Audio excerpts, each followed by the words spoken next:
ہمارے کچھ الفاظ ایسے بھی ہو سکتے ہیں جو کسی کی زندگی ختم کر دینے کی صلاحیت رکھتے ہوں۔ ہماری زندگی بھی وہ کہانی ہے جہاں ہم کو من چاہے کردار نہیں ملتے، وہ جنہیں تقدیر میں لانا چاہیے۔ اس جہاں میں محروم ہو کر بھی مہربان ہونا کمال ہے۔ ہر انسان کی یہی خواہش تھی کہ زندگی رنگ برنگی ہو۔ اتفاق تو دیکھو کہ انسان کو جتنے بھی ملے گرگٹ ملے، ظالم کے ظلم سے نہیں بلکہ صابر کے صبر سے ڈرنا کہ اللہ صبر والوں کا ساتھ دیتا ہے۔ وہ رشتے مضبوط ترین ہوتے ہیں جہاں عیب گنے نہیں چھپائے جاتے ہیں۔ ہے کے اوپر نقطہ اور جیم کے اندر جو اوپر ہے وہی اندر ہے۔ خدا کو جدا نہ سمجھنا کہ نقطے کی بات ہے۔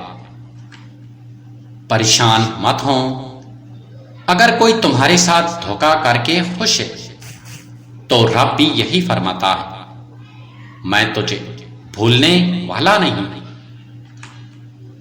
بعض دفعہ چہرے دیکھنے کی ضرورت نہیں ہوتی، کسی کی آواز ہی انسان کو سکون دے جاتی ہے۔ کسی کی ہمدردی اس کے وجود میں تمام دکھ دور کر دیتی ہے۔ اس کی نرم آواز تمام گھاؤ سی جاتی ہے۔ زندگی کے ساتھ کھیلنے کا مزہ بھی عجیب ہے۔ وہ مجھے جیتنے نہیں دیتی اور میں ہوں کہ ہار نہیں مانتا۔ ایسی ہونی کو قسمت کا لکھا کہتے ہیں۔ جیتنے کا جہاں موقع تھا وہیں مات ہوئی۔ اس طرح گزرا بچپن کے کھلونے نہ ملے اور جوانی میں بڑھاپے سے ملاقات ہوئی۔ لوگوں کے رویے سے حاصل خوشیوں پر انحصار کرنے والے لوگوں کو ہمیشہ مایوسی ہوتی ہے۔ لوگوں کو اس بات سے غرض نہیں ہوتی کہ آپ خوش ہیں یا نہیں۔ اکثر لوگوں کی زندگی خود سے جھوٹ بولنے میں گزر جاتی ہے، جیسا کہ وہ خود آئے گا، وہ روئے گا، وہ بہت پچھتائے گا، منائے گا، مگر وہ کبھی نہیں آتا، نہ ہی روتا ہے نہ ہی پچھتاتا ہے، اور منانا تو بہت دور کی بات ہے۔ بادشاہ وہ نہیں جس کے سر پہ تاج ہو، بادشاہ وہ ہے جو دلوں پہ راج کرے۔ غضب کی دھوپ تھی اپنائیت کے جنگل میں، شجر بہت تھے مگر کوئی سایہ دار نہ تھا۔ زندگی میں خوش رہنا ہر کسی کی خواہش ہوتی ہے، مگر یہ خوشی ہر کسی کے نصیب میں بھی نہیں ہوتی۔ کوئی اپنے گھر والوں کی وجہ سے پریشان ہوتا ہے تو کوئی گھر میں رزق کی تنگی کی وجہ سے پریشان ہے، تو کوئی اولاد کی ناکامی کی وجہ سے پریشان ہے۔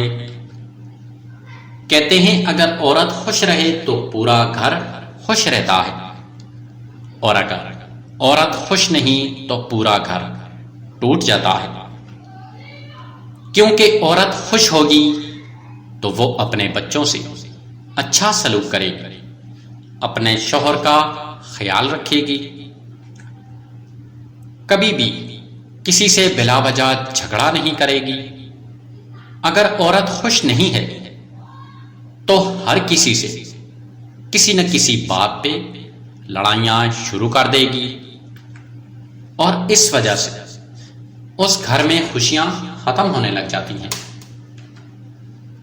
اولاد کس کو پیاری نہیں ہوتی، اور ہر انسان اپنی اولاد کا پیٹ پالنے کے لیے دن رات محنت کرتا ہے، اور یہی کوشش کرتا ہے کہ میری اولاد کی زندگی اچھی ہو، ان کی زندگی میں دکھ مصیبت بھی نہ ہو۔ اگر آپ یہ چاہتے ہیں کہ آپ کی اولاد ہر مشکل سے آزاد ہو، کبھی دشمن بھی ان کو نقصان نہ پہنچا سکے اور ہر آفت سے بچے رہیں، اور گھر میں یا باہر بھی کسی مصیبت کا شکار نہ ہو، تو اپنے بچوں میں ایک چیز کا شوق لازمی پیدا کریں، اور وہ ہے 5 وقت کی نماز۔ آپ اپنے ارد گرد دیکھیں، جس گھر میں نماز کی پابندی ہوتی ہے وہاں ہمیشہ سکون اور عزت نظر آتی ہے، اور اولاد بھی کامیاب ہوتی ہے۔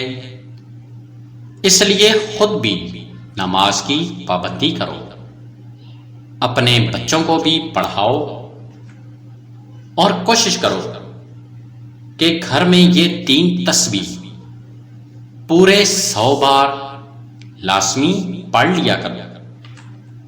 پہلی تسبیح یا سلام، دوسری تسبیح یا رحمان یا رحیم، اور تیسری تسبیح استغفار۔ ان تینوں کو 100 بار پڑھ لیں، اللہ کے حکم سے آپ کی اولاد ہر آفت سے، ہر بیماری، ہر برائی سے محفوظ ہوگی، کبھی وہ کسی دشمن کا بھی شکار نہیں ہوگی، اور نہ ہی کوئی ان کو نقصان پہنچا سکے گا۔ اللہ پاک سے ایک دعا لازمی کیا کریں کہ وہ سب کی اولاد کو نیکی کی ہدایت دے اور ہمیشہ گناہوں سے، برے لوگوں سے محفوظ رکھے، آمین۔ دنیا کی ایجاد مشین کے ساتھ ایک کتاب لازمی ہوتی ہے، اور انسان کے ساتھ کتاب قرآن مجید آیا ہے۔ کانچ پر پارا چڑھا دیں تو آئینہ بن جاتا ہے، اور کسی کو آئینہ دکھایا جائے تو اس کا پارا چڑھ جاتا ہے۔ والدین کی باتوں پہ اتنا یقین لازمی رکھا کرو جتنا تم دوائی پہ یقین رکھتے ہو۔ دوسروں کو نصیحت کے پھول دیتے وقت خود بھی ان کی خوشبو لیا کریں۔ یہاں حساب کتاب صرف رب نے ہی صحیح لگایا ہے کہ انسان کو خالی ہاتھ بھیج کر خالی ہاتھ ہی بلایا ہے۔ نیند اور جہالت اتنی گہری ہوگی، جگانے والے پہ اتنا ہی غصہ آئے گا۔ ٹوٹنے تک کچھ بھی نہیں ہوتے، ٹوٹ جائیں تو خواب ہوتے ہیں۔ کچھ مسائل کے ساتھ یہی مسئلہ ہے کہ حل کرو تو خراب ہوتے ہیں۔